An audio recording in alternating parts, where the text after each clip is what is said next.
Waktu dan tempat kami persilakan. Baik, Assalamualaikum warahmatullahi wabarakatuh.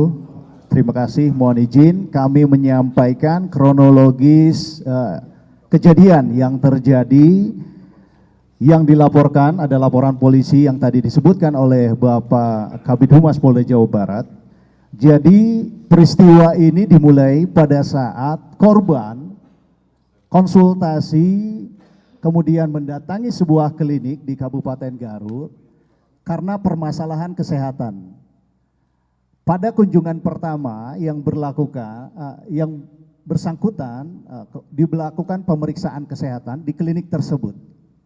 Kemudian selang beberapa hari, pelaku dalam hal ini dokter yang dikunjungi menawarkan untuk kunjungan praktek di tempat kediaman korban. Dalam hari ini, pada kasus ini yaitu di rumah orang tua korban. Selang 3 hari, pelaku dengan menggunakan ojek online itu datang ke rumah korban.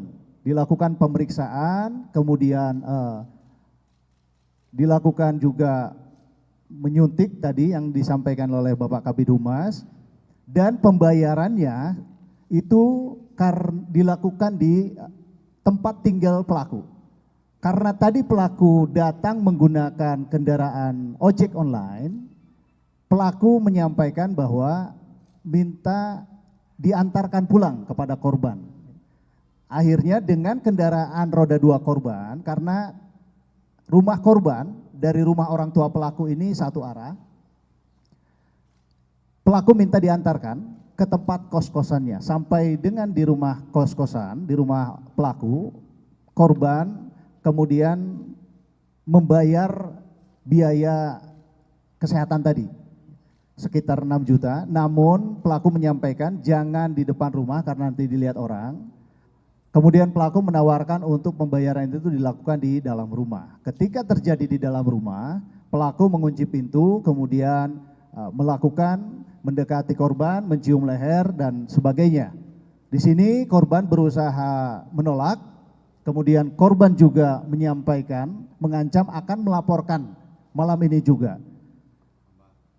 Pelaku tetap melakukan perbuatannya sampai akhirnya si korban berusaha melawan dan menendang. Akhirnya pelaku keluar dan pergi. Sampai dengan hari ini memang laporan polisi yang kami terima itu baru 1. Seperti yang disampaikan oleh Bapak Kabid Humas Polda Jawa Barat, banyak korban diindikasikan, namun yang membuat laporan secara tertulis baru 1. Ada 1 lagi korban, namun yang bersangkutan masih belum bersedia untuk dibuatkan laporan polisi. Jadi masih berupa pemeriksaan saksi. Mungkin itu saja yang dapat saya sampaikan. Selanjutnya secara teknis juga nanti dari ID Kabupaten Garut nanti akan menyampaikan. Untuk waktu kami persilakan.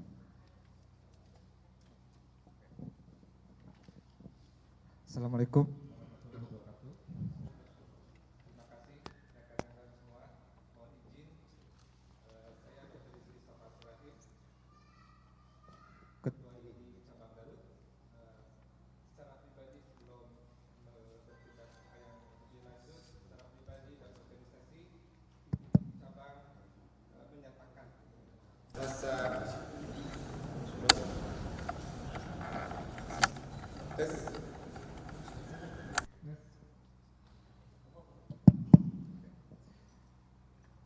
ID Cabang Garut dan jajaran mengucapkan keprihatinan yang mendalam dan dukungan moral terhadap para korban pelecehan seksual ini, serta mengutuk perbuatan tercela yang dilakukan oleh tersangka karena bertentangan dengan kemanusiaan dan mencoreng marwah organisasi profesi kedokteran Indonesia. Selama ini di Cabang Garut juga sudah berkoordinasi dengan ID wilayah untuk melakukan proses. Yang kita lakukan dalam hal ini adalah proses pelanggaran dan etika, termasuk disiplin profesi, karena beliau adalah seorang dokter. Selanjutnya, seperti yang kita lihat hari ini, menghormati dan mendukung semua proses hukum secara transparan dan berkeadilan oleh pihak kepolisian. Ke depan, ID Garut akan berkolaborasi dengan pemerintah daerah untuk menindaklanjuti hal-hal yang menjadi keluhan masyarakat.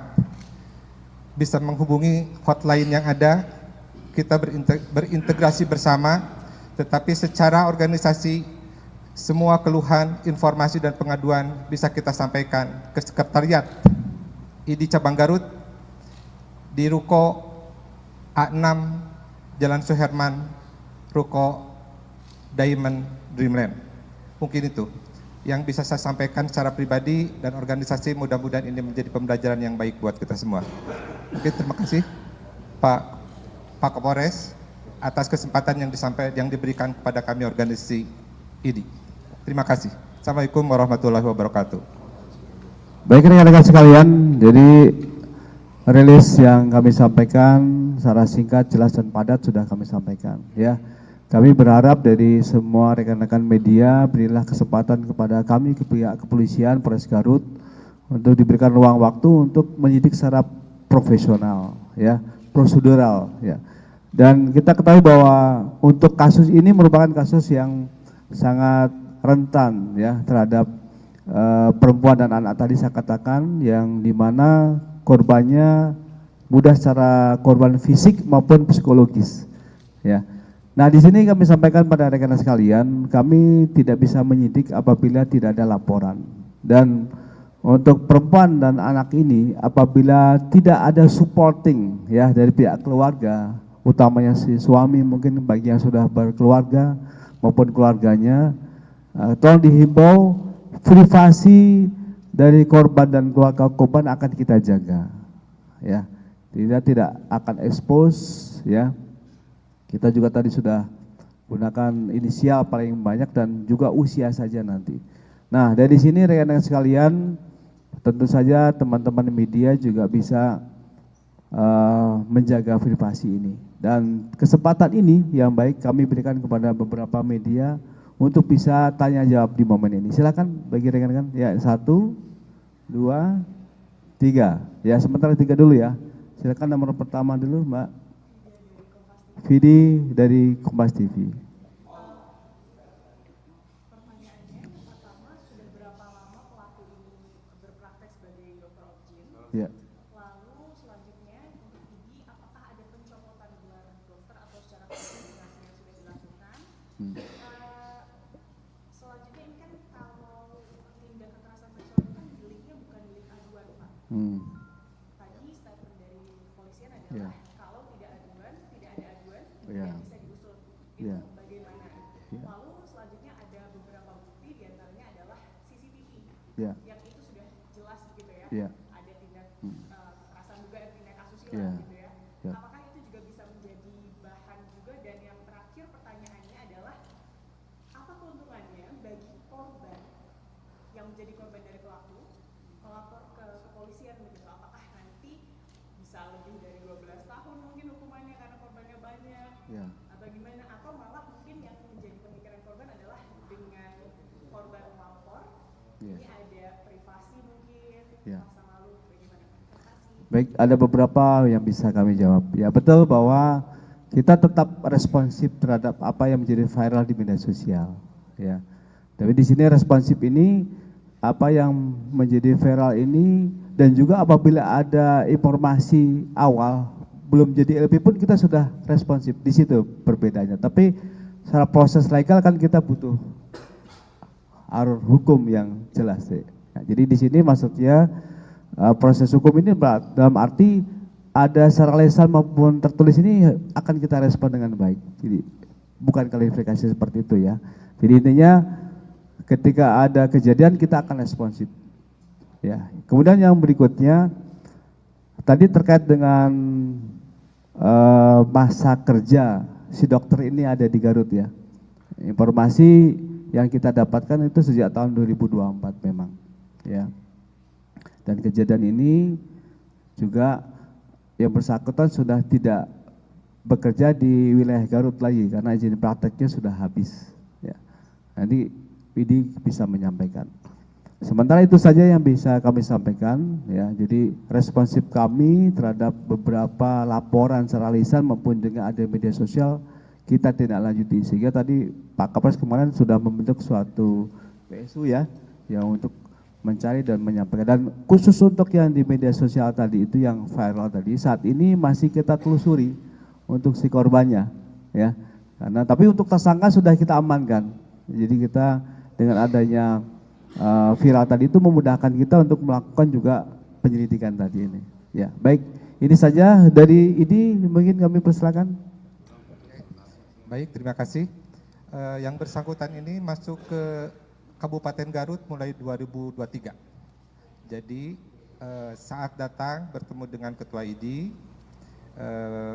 meminta surat izin praktek, berbicara karena satu institusi, dikeluarkan keterangan praktek di klinik yang bersangkutan mulai 2023. Surat izin praktek itu sebetulnya berlaku sampai 5 tahun ke depan. Sampai saat ini tidak mengetahui apakah masih melakukan profesi kedokternya secara aktif atau tidak, secara pribadi. Ya, kalau SIP masih berlaku. Yang kedua pertanyaannya apakah masalah pencabutan gelar. Jadi ID ini organisasi profesi yang konsentrasinya masalah di etik ya, di masalah etik dan disiplin profesi. Ya, jadi organisasi kami etik yang kita lihat dan disiplin profesi, apakah ada hal itu aja yang kita pantau. Sedangkan urusan STR, pencabutan itu sudah menjadi ranahnya Dinas Kesehatan, Konsil Kedokteran Indonesia, mungkin yang lebih tingginya Kemenkes di sana. Belum, karena ini kita akan selalu mengikuti proses yang sedang kita lakukan. Sampai saat ini ID cabang senantiasa berkolaborasi, berintegrasi, bekerja sama dengan ID wilayah dan Majelis Kedokteran Etik yang ada. Kita punya Majelis Kedokteran Etik, kita pantau lagi, kita lihat kronologi, kita lihat apa yang kita pelajari, nanti mungkin akan prosesnya kita ikuti terus sampai saat ini. Itu baik, mungkin. sebentar demikian. Silakan dari TV One. Pak Kapolres, Ya. Opik dari TV One. Saya ingin tanya teknis, kalau laporan yang diterima oleh penyidik terutama dari PPA itu bukan yang CCTV artinya, tetapi perkara tindak pidana yang lain, walaupun sama-sama melakukan pelecehan. Artinya TKP-nya berbeda dengan di CCTV yang viral ya, satu itu. Kemudian ke ID, apakah setiap ada perkara seperti ini, model-model seperti ini, pencopotan praktek misalkan, penghentian praktek itu dikeluarkan oleh majelis atau Kemenkes? Izin. Baik, saya akan menjawab. Namun sebelum tadi menjawab itu, saya sekaligus menjawab yang belum tadi. Terkait dengan keuntungan korban melapor ya. Yang pertama itu adalah merupakan sebagian dari proses upaya hukum yang sedang kita jalankan. Yang kedua, tentu saja ini akan membuktikan bahwa perbuatan pelaku tersebut merugikan. Ada korbannya. Dan yang penting nomor 3 adalah ini juga membangun kekuatan psikologi para korban yang lainnya untuk dapat melaporkan hal ini kepada kepolisian. Ya, itu mungkin beberapa keuntungannya kenapa korban-korban ini harus melapor. Ya. Kemudian langsung ke pertanyaan yang kedua terkait CCTV yang viral dan penanganan kasus. Memang CCTV yang viral sampai saat ini kami juga kembali sedang mendalami korban yang ada di dalam video tersebut. Identitas itu sudah kita ketahui, kami juga sudah komunikasikan kepada yang bersangkutan, juga kami komunikasikan untuk dapat melaporkan kepada kami. Namun yang bersangkutan atau korban memang menyampaikan kepada kami, yang pertama akan menyampaikan dulu berkonsultasi dengan suami dan keluarganya. Ini yang patut kita perhatikan, menjadi atensi bahwa memang korban juga akan menjadi permasalahan pribadi ketika ini dibawa ke ruang publik. Kami menyadari itu sehingga kami pun tidak bisa serta-merta membawa korban itu ke ranah proses penyidikan. Kami hanya bisa menghimbau dan menjamin hak-hak korban, kerahasiaan identitas korban, dan perlindungan korban secara optimal oleh kepolisian. Demikian. Nanti Idi silakan. Terima kasih. Untuk masalah surat izin praktek, masalah ranah surat izin praktek itu yang menerbitkan adalah Dinas Kesehatan. Itu. Jadi masalah pencabutan, masalah segala macam, mungkin ranahnya Dinas Kesehatan. STR ada ranahnya Konsil Kedokteran Indonesia. Cuma itu aja. Jadi ID hanya membatasi masalahnya di etik dan disiplin profesi, keilmuan. Hanya itu saja yang kita lakukan di organisasi profesi. Terima kasih. Baik, tadi kita kembali untuk menguatkan jawaban dari Mbak Kombas tadi, Mbak Vinda ya. Jadi keuntungan apabila dari pelapor ini kepada pihak kepolisian. Jadi manakala pelapor ini ada lebih dari satu, di konstruksi hukumnya akan berubah. Ada suatu penguatan daripada konstruksi hukum itu dengan pasal penguat tadi itu. Di mana pasal penguat tadi yang sudah ditetapkan oleh sebagai pasal pokok ya. Nanti ada pasal tambahan manakala ada 2 atau 3 korban lainnya. Konstruksi hukumnya akan bertambah menjadi JO 64 ya, undang-undang RUU baru tentang perbuatan yang berulang. Sehingga tadi konstruksi hukumnya tuntutannya juga akan semakin kuat. Sehingga maksimal kan tadi itu.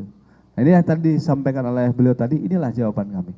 Baik, ini pertanyaan 2 sudah kami jawab. Silakan kepada rekan dari mana, silakan. Ibu dari Kumparan, Pak. Mau nanya fokusnya ke ini. Yang pertama, ini kan dokter tersangka ini sudah cukup lama di Garut. Yang pertama pertanyaan saya, itu dia praktek di rumah sakit dan klinik mana saja atau dia sudah ini. Kalau melihat beberapa kegiatan, kalau tidak salah dia juga suka melakukan safari kegiatan keobjinan di beberapa puskesmas, hampir seluruh puskesmas di Kabupaten Garut. Itu yang pertama.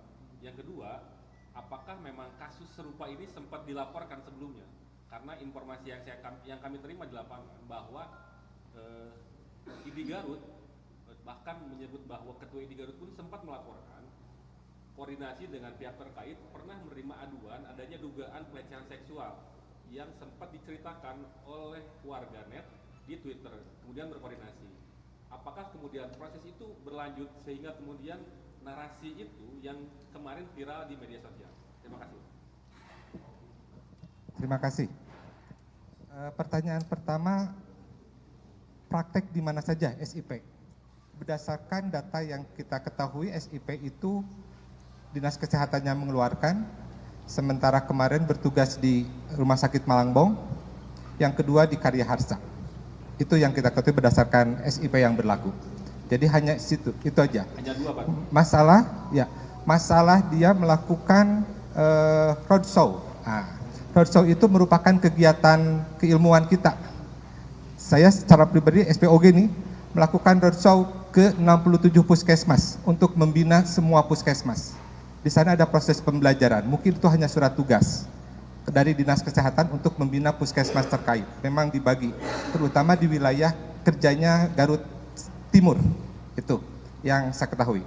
Yang kedua, masalah apakah pernah ada aduan atau yang diketahui menindaklanjuti ketua ID? Belum. Saya ketua ID dari 2022 saya diangkat ketua ID, sampai saat ini belum ada keluhan, belum ada aduan. Jadi saya tidak mengetahui ada masalah ini sampai 3 hari yang lalu. Mungkin begitu. Lanjutannya kan kalau tidak salah juga, kalau ada wawancara dengan Dinas Kesehatan bahwa ada proses sempat terjadi case serupa tapi kemudian diselesaikan secara keluarga. Apakah kemudian ada proses koordinasi itu atau memang itu hanya proses di luar ID atau ID tidak dilibatkan dalam proses itu? Tidak. ID tidak pernah dilibatkan dan tidak pernah mengetahui proses aduan seperti ini. Yang kita lakukan adalah lebih banyak koordinasi bagaimana menurunkan angka kematian ibu dan angka kematian bayi dari profesi ID, termasuk saya pribadi di Rumah Sakit RSUD Garut. Itu aja. Terima kasih. Baik, sesi kedua kami buka lagi 2 pertanyaan. Baik, dari Ivan juga. Oke, silakan. Nanti yang kedua satu lagi tadi. Oh ya, baik, silakan.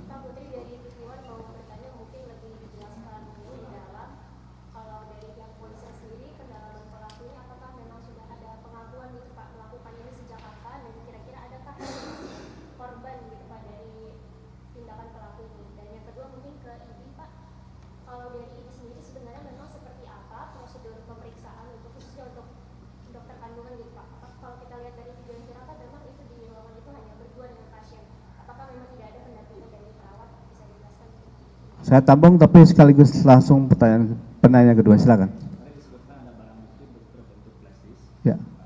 Apakah flash disk ini milik korban ataupun milik pelaku? Kemudian di dalam flash disk ini apakah rekaman video asusila tersangka ataupun bukti-bukti lain? Baik. Baik, terima kasih. Ini kita fasilitasi, nanti kami berikan kepada Kapolres secara teknis dan juga ID. Silakan. Baik, yang terakhir saya coba jawab yang terkait BB flash disk ya. Itu BB flash disk itu adalah kopi dari decoder CCTV yang sempat viral dan isinya adalah yang viral itu tadi, yang sempat menjadi viral di media sosial. Decoder dan peralatan sudah kita amankan, kemudian kita juga copy untuk keaslian untuk mencari apakah video tersebut identik dengan apa yang viral selama ini.